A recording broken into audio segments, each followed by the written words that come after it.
video, 8 foods with incredible kidney-saving benefits. And you absolutely cannot miss my number 1. This food just proves what doctors still refuse to believe. CKD patients can improve, even in stage 5, if they stop following outdated diet rules. Catherine here, I'm a doctor of natural medicine. Imagine sitting in a clinic and being told your only remaining option is the Big D machine. This 60-year-old man with diabetic kidney disease was staring down a creatinine of 9.6. A number that high doesn't just scream Big D machine, it practically has you strapped in. Everything changed when he started eating a food no kidney doctor would ever recommend. In a matter of days, his creatinine plummeted. He went from end-stage failure right back to normal. Now guys, I am going to be honest. When I first read this paper, I thought it was a typo. I didn't believe it was possible. But then, the researchers explained exactly what eating this food every day does to your kidneys. And I was completely blown away. I was convinced. That is why today I am revealing 8 foods that triggered unbelievable recoveries in patients who were told to leave all their hope at the clinic door. Okay, let's see the foods now. Our number 8 is quite incredible. You see, most CKD patients are told this food is dangerous, especially if they have diabetes. And yet, we have a case report in which researchers proved a CKD patient reversed end-stage renal failure by eating this very food. I'm showing you the food mentioned in the study because if I told you, you wouldn't believe it. Yeah, he started eating a food almost any doctor would forbid, and he didn't just improve. He went from end-stage kidney failure to a creatinine of 1.5. And let me tell you, any of my patients will be extremely happy with a creatinine of 1.5, and the researchers are very clear that he didn't make any significant changes to his diet or medication regimen except for the watermelon. Yes, this patient improved when he started to eat watermelon every day. It's all documented in this case report. Now guys, watermelon is not something I usually recommend to my patients, but after reading this paper, I probably will. Before we see exactly what this food does to your kidneys, a question for you guys. Has your doctor ever told you to give up your diet? Has your doctor ever told you that it's useless to follow a diet or that it won't make a difference? I see this kind of behavior more and more often, and honestly, I am very worried about this trend in the healthcare system. Picture this, you are trying to help a patient from a naturopathic standpoint and you manage to start them on a diet, which is not easy, trust me. But then your patient starts to eat healthier and they start to improve. But then they see their nephrologist or their PCP, and despite better numbers on their labs, they are told to stop following the diet by their doctor. Not because there's something wrong with the diet, just because diets don't work. It's like as if a doctor actually told someone with diabetes or obesity to stop trying to eat healthy. Has this ever happened to you? Let me know what you think in the comment section. Okay, back to the watermelon case report. Let's see what exactly happens to your kidneys when eating watermelon. Because here's the thing. Well, there's something about watermelon that's really exceptional. And no, I'm not talking about how you feel eating watermelon on a hot summer day. I'm talking about the antioxidants. Lycopene in particular, this is a powerful antioxidant with kidney protecting properties. Plants make it to protect themselves from the scorching sun rays during hot summers. And in the same way, it protects your kidneys from diabetes and high blood pressure. And now the question is, exactly how much watermelon should you consume to get enough antioxidants to trigger a recovery like this? Should you basically eat your body weight in watermelon every single day? Well, I wouldn't really recommend that. Don't get me wrong, I love watermelon. I eat a ton of watermelon during summer. But let's say you were able to recreate this patient's exact daily regimen. What on earth are you going to do when winter hits? Because here's the thing, when it comes to defeating oxidative stress, flooding your system with massive amounts of just one antioxidant isn't enough. Your kidneys need a massive arsenal of different antioxidants from different sources to truly start healing. So keep your portion small and consider adding Rena Best. This is my renal multivitamin and I created it with one goal in mind: providing my patients with all the vitamins and, maybe even more important, all the antioxidants they need on a daily basis. Look, the clinical data proving antioxidants can actively reverse kidney decline is groundbreaking, but it is far from mainstream. Your regular doctor might hand you a prescription for heavy-duty antioxidants in about 10 or 20 years. If your kidneys don't have a decade or two to wait, you can get Rena Best right now. Every single capsule is loaded with a targeted multi-source antioxidant payload packing vitamin C, zinc, selenium, and the cellular powerhouse CoQ10. It delivers the exact variety of armor your kidneys need to fight back, all in one easy daily dose. Click the link down in the description or visit renabiotech.co to get your supply of Rena Best right now. And guys, there's another antioxidant powerhouse I want to show you today. Let's talk about our number 7. Do you know what this is? This fruit is called mangosteen. This is an exotic antioxidant powerhouse. Some people call mangosteen the queen of fruits because it contains antioxidants called xanthones. Some pharmaceutical companies are actually researching these powerful compounds because they help with cholesterol and diabetes. They will probably make a medication out of these compounds at some point. But for now, better get your mangosteen directly from the grocery store, especially Asian grocery chains and Chinatown markets. Okay guys, time for our number 6. Let's talk about a food that was actually used to get dialysis patients to stop needing the machine. Now, this is a food this doctor you see here always recommend to his patients. And here's the thing. This nephrologist is not using it to help his patients delay dialysis. Nope. He is using this food to get patients that are already on dialysis stop dialysis for good. I'm not joking. Actually, he is so good at saving patients from the machine that dialysis clinics are actively trying to stop him, as you can see. Anyway, what is this incredible food this doctor is recommending? This is the jujube fruit, also known as the Chinese date. And this nephrologist, he considers it some sort of panacea. He uses the raw fruit, but also the extract, the juice, even jujube vinegar because of the incredible kidney protecting properties this food boasts. It crushes hypertension, blocks diabetes, and literally restores kidney function. His words, not mine. But how can a food like this help get patients off the machine? Well, here's the thing. This doctor, he engineered a highly specific gut-focused diet. Thanks to the probiotic and fiber this food packs, it helps flush toxins straight out of the digestive tract. But why does that matter, you ask? Well, using the digestive tract to support a form of intestinal dialysis, thanks to probiotics and fiber, seems to be one of the only ways in which dialysis patients are able to stop needing the machine. So yeah, today we will also see more foods to support the digestive tract and more probiotic foods. Like our number 5 for today, this is one of the tastiest probiotic sources you can add to your diet. Number 5 is coconut yogurt.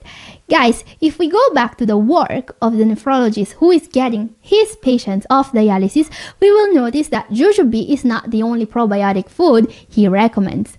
Sauerkraut, kefir, but the number 1 probiotic food is yogurt.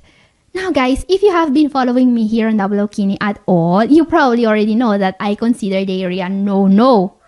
But what about yogurt then? Is the probiotic content enough to offset, all the protein, phosphorus, and possibly sugar yogurt contains?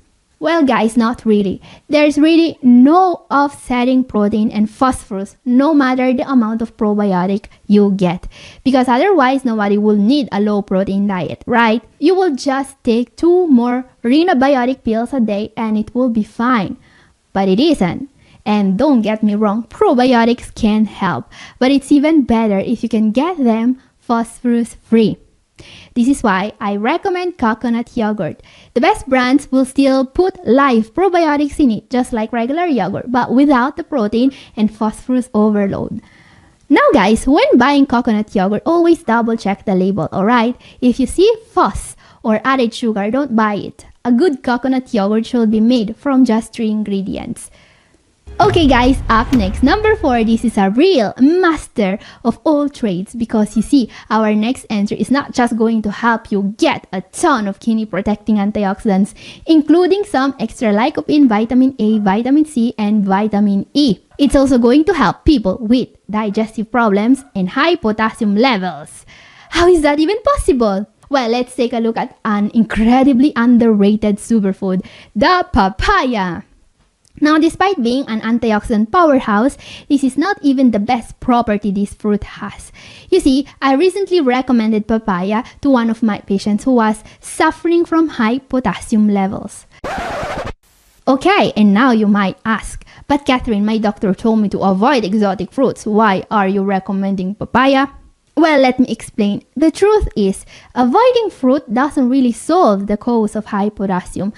And I mean, how many CKD patients are actively avoiding fruit and vegetables only to see their potassium levels always creeping higher? This is a very common issue, and there's a reason why it happens. It's because your doctor is trying to address a symptom, high potassium, without targeting the cause. You see, it's unlikely that CKD patients have high potassium because they eat too much fruit. And actually, removing fruits and vegetables from your diet can very often make your serum potassium go up instead of down. I've seen this happen so many times.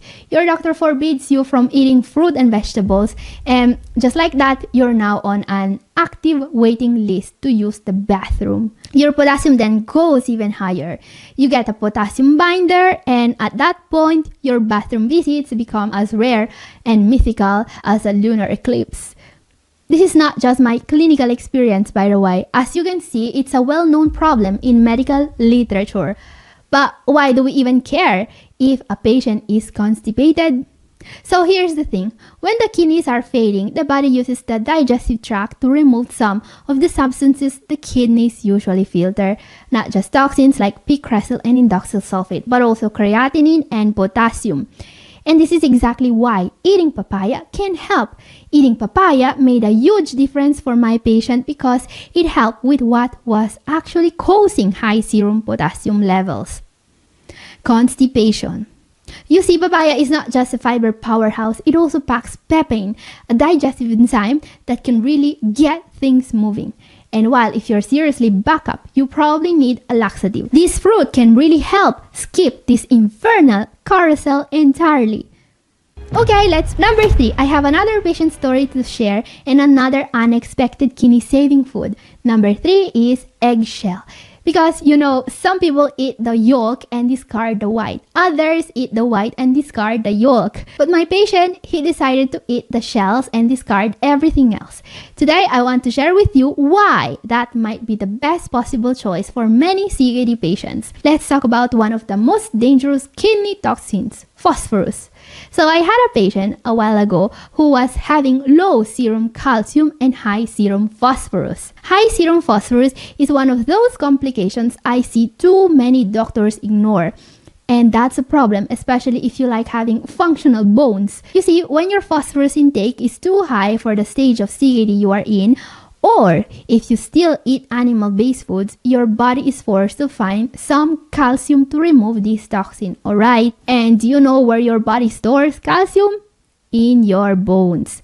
Now, if you like having your bones in one piece and your kidneys still working, you can't ignore a phosphorus and calcium imbalance. And now you might say, well, let's just add some calcium then. But it's very hard to get calcium in a renal diet. While there are supplements that can help, it's always better to focus on food first. Something that helps are eggshells.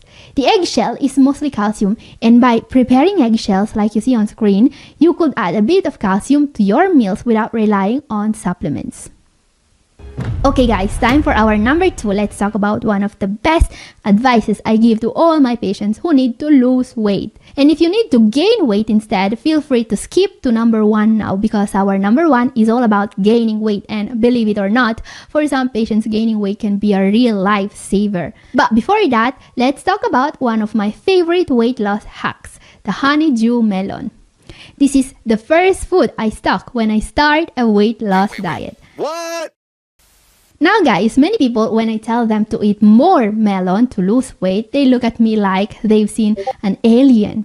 Why? Because they've been told by influencers on social media that they must cut carbs or, stop eating fruits so many times. They basically accepted it as a rule. Need to lose weight, cut carbs. That's the Instagram way. That's the rule. But here's the thing, not everything you hear from a TikToker screaming at you from your screen is always true, no matter how many times they say it alright. In reality, honeydew melon actually helps you lose weight. How is that possible? Well, because it's not insulin that makes you gain weight. It's not glycation, it's not lectins, gluten, nightshades, or mercury being in retrograde. No, it's just calories, alright? And you see, this melon, it's so low in calories. It's basically sweet water and vitamins. And most people don't realize how many calories they can cut by eating this fruit until I show them this picture. That's 200 calories of melon compared to 200 calories of oil. Same calories, very different satiating effect. The result of eating melon, your stomach is full with this fruit, and now you won't even be able to add the high-calorie stuff. Yeah, that's a weight loss hack that actually works. Because remember, no one ever got fat by eating fruit. I mean, unless they put sugar on top of it, and American cheese, and a whole Big Mac. And this brings us to our number 1 for today. Let's say your problem is not that you are struggling to lose weight, but that you are losing weight unintentionally. This is a much bigger issue than people realize because it decreases survival rate. So, should we recommend American cheese and Big Macs to patients who are losing weight? Well, frankly, if weight loss is the only issue, why not? Most junk food is so densely packed with calories, it could literally cure malnutrition, at least in some patients. But you see, if a patient is losing weight due to CKD or diabetes, well, that makes eating cheese and Big Macs and other high-calorie, hyper-palatable food items a bad choice. What to eat then? Well, my number 1 for today is a combination of foods that can really make a difference with malnutrition. So first of all, eat about 1 inch of peeled fresh ginger before every meal. No, this is not going to add precious calories, but it will help with uremic nausea, the nausea caused by kidney disease. There are also medications that can help, but ginger should be the first line here because it comes with no side effects and a bunch of health benefits. Then, the heavy hitter. If the goal is stopping weight loss, include at least a couple of tablespoons of olive oil with every meal. Do you remember the picture I was just showing you? Yeah, honeydew melon is just as great for you if you need to lose weight as olive oil is amazing if you need to gain weight. And if you want more kidney saving tips, my video up here is for you, and this is all for today. Thank you for watching. God bless you all. Bye!